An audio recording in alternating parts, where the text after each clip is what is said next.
Corporation દ્વારા શહેરમાં દબાણ હટાવો ઝુંબેશ શરૂ કરવામાં આવી। અમદાવાદ મ્યુનિસિપલ કોર્પોરેશનના એસ્ટેટ વિભાગ દ્વારા છેલ્લા કેટલાક સમયથી શહેરમાં થતા ટ્રાફિકની સમસ્યાનું નિરાકરણ લાવવા માટે દબાણો દૂર કરવા માટે સઘન કાર્યવાહી હાથ ધરવામાં આવી રહી છે। આ અંતર્ગત 12 અને 16 જાન્યુઆરી દરમિયાન શહેરના વિવિધ ઝોનમાં દબાણો દૂર કરવામાં આવ્યા। આ અંતર્ગત આ 2 દિવસમાં જ એએમસી દ્વારા ₹1,44,000નો દંડ વસૂલાયો। આ કામગીરી દરમિયાન કુલ 141 લારી ગલ્લા, 40 દૂર કરાયેલા શેડ, 239 તાડપત્રી, 1173 દૂર કરાયેલ અન્ય પરચુરણ માલ સામાનની સંખ્યા, 396 જાહેર રસ્તા પર જાહેરાતના બોર્ડ, 221 લોક કરેલા વાહનો, 3 ગેરકાયદેસર પાર્ક થયેલ વાહનોને ટોઈંગ કરેલ વાહનો, 253 દંડ કરેલા વાહનોનો સમાવેશ થાય છે। અમદાવાદ મ્યુનિસિપલ કોર્પોરેશનમાં એસ્ટેટ વિભાગ દ્વારા શહેરના તમામ મિલકત માલિકો, દુકાનદારો અને વાહન ચાલકોને જાહેર માર્ગો અને હાઈવે પર કોઈપણ પ્રકારનું દબાણ ન કરવા સૂચના આપવામાં આવી છે। શહેરના પશ્ચિમ ઝોનમાં સ્ટેડિયમ 4 રસ્તા, સ્વસ્તિક 4 રસ્તા, પંચવટી 5 રસ્તા, Parimal garden underpass, Sardar Patel statue પાસે, નારણપુરા 4 રસ્તા, અંકુર 4 રસ્તા, શાસ્ત્રીનગર વિસ્તારમાં દબાણો હટાવવાની કામગીરી થઈ હતી। જ્યારે ઉત્તર પશ્ચિમ ઝોનમાં ડમરૂ સર્કલ, ઘાટલોડિયાથી ચાણક્યપુરી રોડ થઈ ગુજરાત હાઈકોર્ટ કોમ્પ્લેક્સ સુધીનો રસ્તો તેમજ ધન્ના પાર્કથી પ્રભાત ચોક સહિતના વિસ્તારમાં દબાણો દૂર કરાયા હતા। હવામાન વિભાગની આગાહી પ્રમાણે રાજ્યમાં ઠંડીનું જોર ઘટશે। હાલ રાજ્યમાં કાતિલ ઠંડીનો ચમકારો અનુભવાઈ રહ્યો છે, પરંતુ આગામી 2 દિવસ બાદ રાજ્યમાં ઠંડીનું જોર ઘટી શકે છે। હવામાન વિભાગના અનુમાન પ્રમાણે 2 દિવસ બાદ તાપમાનમાં 2 થી 4 ડિગ્રી સુધીનો વધારો થઈ શકે છે। સાથે જ રાજ્યમાં અપર ઇન્ડ્યુસના કારણે વાદળછાયું વાતાવરણની શક્યતા રહેશે। જોકે હાલ માવઠાની કોઈ શક્યતા ન હોવાનું અનુમાન હવામાન વિભાગ લગાવી રહ્યું છે।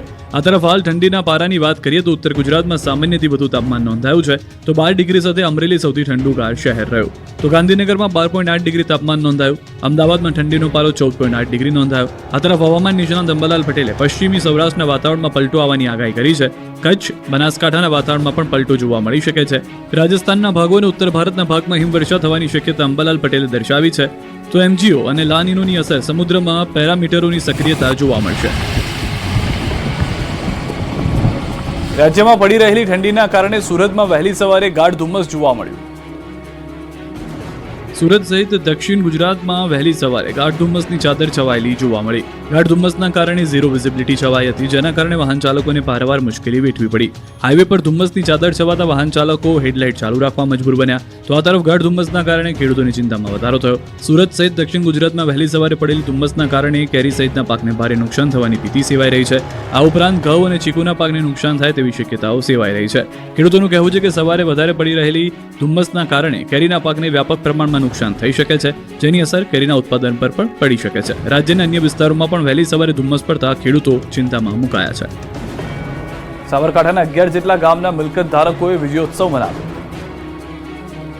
સાબરકાંઠાના હિંમતનગરમાં અર્બન ડેવલપમેન્ટ ઓથોરિટીમાં 11 જેટલા ગામડાના સમાવેશને લઈને છેલ્લા ઘણા સમયથી વિરોધ ચાલી રહ્યો હતો। સ્થાનિકોના વિરોધને ધ્યાનમાં લઈ 11 ગામડાઓને હુંડામાં સમાવેશ કરવાના નિર્ણય સ્થગિત કરાયો છે, જેને લઈ 11 ગામના મિલકત ધારકો હિંમતનગરના હડિયોલ ખાતે વિજયોત્સવ મનાવ્યો। સાથે અને આગામી દિવસોમાં પણ આ જ પ્રકારે એકતા જળવાઈ રહે તેમજ હિંમતનગરની અસ્મિતા માટે જ્યારે પણ જરૂર પડે ત્યારે લડત આપવાનું પણ નક્કી કરવામાં આવ્યું છે। મહત્વનું છે કે રાજ્ય સરકાર દ્વારા હુડાનો ડ્રાફ્ટ પ્લાન જાહેર થતાની સાથે જ હુડામાં સમાવિષ્ટ 11 ગામના મિલકત ધારકોએ અલગ અલગ કાર્યક્રમો થકી વિરોધ દર્શાવવાનું શરૂ કર્યું હતું। 108 દિવસ સુધી અલગ અલગ કાર્યક્રમો થકી વિરોધ દર્શાવ્યો હતો। બાદમાં રાજ્ય સરકારના પ્રતિનિધિઓ અને હુંડા સંકલન સમિતિના સભ્યો સાથે ગાંધીનગર સચિવાલય ખાતે બેઠક યોજાઈ હતી અને આ બેઠકમાં હુડા સ્થગિત કરવાનો નિર્ણય કરવામાં આવ્યો હતો, જેને લઈને આજે 11 ગામના મિલકત ધારકોએ એકઠા થઈ વિજયોત્સવ મનાવ્યો। આંદોલન દરમિયાન રાજકીય, સહકારી તેમજ સામાજિક જે પણ આગેવાનો સમર્થન જાહેર કર્યું હતું તેઓને પણ આવી વિજયોત્સવમાં આમંત્રિત કરવામાં આવ્યા હતા। બનાસકાંઠા રાજપૂત જાગીરદાર સમાજનું નવું બંધારણ ઘડાયું। ઠાકોર સમાજ બાદ રાજપૂત જાગીરદાર સમાજે પણ નવા બંધારણની રચના કરી છે। ઓગઢના વડા ગામે રાજપૂત જાગીરદાર સમાજનું મહાસંમેલન યોજાયું, જેમાં અલગ અલગ 7 વિભાગ માટે 15 જેટલા મુદ્દાઓ સાથે સમાજના નવા બંધારણની રચના કરવામાં આવી છે। સમાજમાં ચાલતા કુરિવાજો અને લગ્ન મરણ પ્રસંગમાં થતા ખોટા ખર્ચા અટકાવવા સહિતના મુદ્દાઓ પર નવા બંધારણમાં ભાર મુકાયો છે।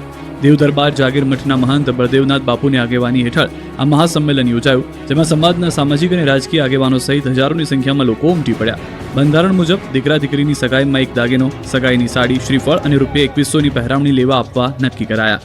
સગાઈમાં મર્યાદિત સંખ્યામાં જ જવાનું રહેશે।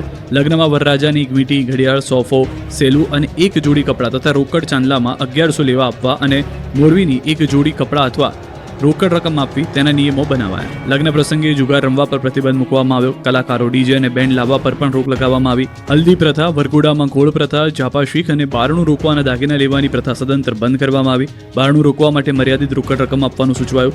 જાનમાં મર્યાદિત સંખ્યામાં જવાનું અને ચોરીમાં 2 વ્યક્તિઓએ હાજર રહેવાનું રહેશે. આ બંધારણનો અમલ ન કરનારને ત્યાં કોઈએ જવું નહીં તેમજ કુટુંબ તથા ગ્રામ લોકોએ સામૂહિક બહિષ્કાર કરવો એવો નિર્ણય લેવાયો છે. બોટાદના તુરખા ગામે હત્યાના આરોપીઓને પોલીસે કાયદાનો પાઠ ભણાવ્યો. બોટાદના તુરખા ગામે જૂની અદાવતમાં હત્યા મામલે પોલીસે એક્શનમાં આવી છે. પોલીસે હત્યાના કેસમાં 3 આરોપીની અટકાયત કરી છે. પોલીસે આરોપીઓને સાથે રાખી ઘટનાનું રિકન્સ્ટ્રક્શન કર્યું. જોકે હાલ પોલીસે 3 આરોપીની અટકાયત કરી છે, જ્યારે એક આરોપી હોસ્પિટલમાં સારવાર લઈ રહ્યો છે. તો અન્ય ફરાર આરોપીઓને ઝડપી લેવા માટે પોલીસે 3 ટીમો બનાવી કવાયત તેજ કરી છે. મહત્વનું છે કે 15 જાન્યુઆરીના રોજ તુરખા ગામે ખૂની હુમલાની ઘટના બની. ઘટનામાં એક વૃદ્ધ મહિલાનું મોત થયું. હુમલામાં 3 મહિલા અને 3 પુરુષો સહિત કુલ 6 લોકો ગંભીર રીતે ઇજાગ્રસ્ત થયા. તમામને સારવાર માટે હોસ્પિટલ ખસેડાયા. પરિવારજનોએ આક્ષેપ કર્યો છે કે ગત સોમવારે સગીરાને શાળામાંથી 4 શખ્સો ઉઠાવી ગયા. આ મામલે પાળિયાદ પોલીસ સ્ટેશનમાં પોક્સકો એક્ટ હેઠળ ફરિયાદ નોંધાઈ છે. ફરિયાદીનો ખાર રાખી માથાભારી આરોપીઓએ પરિવાર પર ધોકા, પાઇપ અને છરી જેવા હથિયારથી હુમલો કર્યો. ઘટનાને લઈ પરિવારજનોમાં ભારે રોષ ફેલાયો હતો. અરવલ્લીમાં નિવૃત્ત કર્મચારીને સાયબર માફિયાઓ દ્વારા ટાર્ગેટ કરવામાં આવ્યો. સાયબર માફિયાઓએ શામળાજીના દેગામડા ગામે રહેતા નિવૃત્ત કર્મચારી કરણસિંહ જાડેજાને ડિજિટલ અરેસ્ટ કરી તેમની પાસેથી પૈસા પડાવ્યાનો પ્રયાસ કર્યો.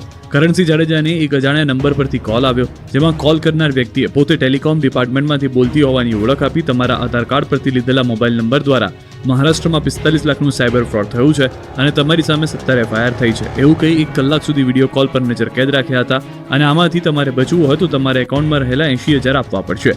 સાયબર માફિયાઓ દ્વારા પીડિતને ધમકી આપવામાં આવી હતી. મહારાષ્ટ્ર પોલીસ તેમની કોઈપણ સમયે ધરપકડ કરી શકે છે. જો કેસમાંથી બચવું હોય તો તેને પોલીસનું NOC જોઈએ છે તો તમારા એકાઉન્ટમાં રહેલા 80,000 રૂપિયા આપવા પડશે. પૈસાની માંગણી કરતા જ કર્મચારીને શંકા જતા તેઓએ તાત્કાલિક અરવલ્લી પોલીસ અધિક્ષકની કચેરીના કર્મચારીનો સંપર્ક કર્યો. અરવલ્લી સાયબર ક્રાઇમ પોલીસની ટીમ પણ તાત્કાલિક એક્શનમાં આવી. કરણસિંહ જાડેજાને ડિજિટલ અરેસ્ટમાંથી મુક્ત કરાવી તેમની સાથે ઠગાઈ થતી હતી અટકાવી હતી. પોલીસની સતર્કતાના કારણે વૃદ્ધના પૈસા બચી ગયા. આ તરફ પોલીસે વોટ્સએપ કોલ જે નંબર પરથી આવ્યો હતો તે નંબર ડિટેલ્સના આધારે સાયબર માફિયાની તપાસ તેજ કરી છે. અમદાવાદમાં પોલીસે એક વ્યક્તિની હથિયારો સાથે ધરપકડ કરી. અમદાવાદના નરોડા વિસ્તારમાંથી 12 બોરના હથિયાર અને 5 જીવતા કારતૂસ સાથે એક આરોપીની પોલીસે ધરપકડ કરી છે. નરોડા પોલીસ પેટ્રોલિંગમાં હતી તે દરમિયાન Naroda ring road Gayatri farm 3 રસ્તા પાસે એક શખ્સ 12 બોર હથિયાર સાથે ઊભો હતો. જોકે પોલીસને શંકાસ્પદ લાગતા તેની પૂછપરછ હાથ ધરી અને તેની પાસે રહેલ હથિયારનું લાયસન્સ અંગે તપાસ કરી. પોલીસ તપાસમાં લાયસન્સ બનાવટી હોવાનું સામે આવતા પોલીસે ફરિયાદ નોંધીને વધુ કાર્યવાહી હાથ ધરી. નરોડા પોલીસે મૂળ ઉત્તર પ્રદેશના રહેવાસી વિક્રમસિંહ ચૌહાણ નામના આરોપીની ધરપકડ કરી, જેની પૂછપરછમાં સામે આવ્યું હતું કે તેણે હથિયાર અને લાયસન્સ વર્ષ 2003માં ઉત્તર પ્રદેશના મુરલીધાનુ નામના વ્યક્તિને પાસેથી લીધું હતું. લાયસન્સ અને હથિયારના આધારે આરોપી ગુજરાતના અલગ અલગ શહેરમાં સિક્યુરિટી ગાર્ડ તરીકે નોકરી કરતો. પોલીસ હાલ એ દિશામાં તપાસ કરી રહી છે કે આરોપી હથિયાર શા માટે ખરીદીને લાવ્યો હતો. શું હથિયાર અહીં કોઈને આપવા માટે લાવ્યો હતો કે પછી હથિયાર ખરીદી પાછળ અન્ય કોઈ કારણ જવાબદાર હતા? હાલમાં પોલીસે આરોપીની ધરપકડ કરી વધુ પૂછપરછ શરૂ કરી. પોલીસ પૂછપરછમાં કોઈ મોટો ખુલાસો પણ થઈ શકે છે. ભારતમાં હવે દવાઓ પણ QR કોડ લગાવવું ફરજિયાત કરવામાં આવ્યું છે. તમે લીધેલી દવાઓ અસલી છે કે નકલી એ જાણવા માટે હવે બારકોડ સિસ્ટમ અસ્તિત્વમાં છે. ભારતના ડ્રગ્સ કંટ્રોલ જનરલ ઓફ ઇન્ડિયાએ ફાર્મા કંપનીઓ માટે દવાઓ પર QR કોડ લગાવવું ફરજિયાત કરી દીધું છે. હાલ વિદેશમાં જતી બધી દવા પર બારકોડ ફરજિયાત છે, જ્યારે ડોમેસ્ટિકમાં બધી દવા પર બારકોડ ન હોવાથી સવાલો ઉઠે છે. આ મામલે ગુજરાત કેમિસ્ટ એન્ડ ડ્રગિસ્ટ એસોસિએશનના પ્રમુખ જશુભાઈ પટેલે જણાવ્યું કે હવે અમુક કંપનીઓએ બારકોડ શરૂ કર્યા છે. આ બારકોડ સ્કેન કર્યા બાદ જે માહિતી આવશે તેમાં કોઈ શંકા હોય તો ફરિયાદ કરી શકો છો. ધીરે ધીરે ઘણી કંપનીઓ આ સુવિધા આપી રહી છે. તેમણે તો તમામ દવા પર બારકોડ ફરજિયાત કરવાનું પણ સૂચન આપ્યું. માં નર્મદાની પંચકોશી પરિક્રમાને લઈને તંત્રે તૈયારીઓ શરૂ કરી. માં નર્મદાની પંચકોશી પરિક્રમાનો 19મી માર્ચથી પ્રારંભ થશે, જેને લઈને 2 મહિના પહેલા જ તંત્ર દ્વારા તૈયારીઓ શરૂ કરી દેવામાં આવી છે. ગત વર્ષે 14 કિલોમીટર જૂના રૂટ પર પરિક્રમા શાંતિપૂર્ણ માહોલમાં પૂર્ણ થયા બાદ ચાલુ વર્ષે પણ જૂના જ રૂટ પર નર્મદાની પંચકોશી પરિક્રમા કરવામાં આવશે. 19મી માર્ચથી શરૂ થનારી પંચકોશી પરિક્રમાનું 17મી એપ્રિલના રોજ સમાપન થશે. દર વર્ષે વદ અમાસના દિવસથી શરૂ થતી પરિક્રમાનું ચૈત્રી વદ અમાસના દિવસે સમાપન થાય છે.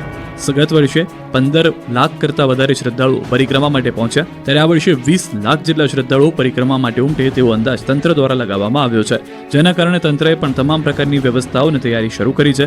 નર્મદા ડીડીઓ નાંદોદ તાલુકાના રામપુરા ખાતે આવેલ ઉત્તર વાહિની નર્મદા પરિક્રમાના પ્રસ્થાન સ્થળ એવા રામપુર ઘાટની મુલાકાત લઈ વિવિધ વ્યવસ્થાઓનું નિરીક્ષણ કર્યું. નર્મદાની પંચકોશી પરિક્રમા દરમિયાન પૂરતો પોલીસ બંદોબસ્ત, ટ્રાફિક નિયંત્રણ, રાત્રિ દરમિયાન પૂરતી પ્રકાશ વ્યવસ્થા, તમામ ઘાટો પર ફાયર બ્રિગેડની વ્યવસ્થા, પીવાના પાણી, છાંયડાની સુવિધા, આરોગ્ય સેવાઓ માટે સેવા કેન્દ્રો તેમજ ડોમની વ્યવસ્થા કરવામાં આવશે.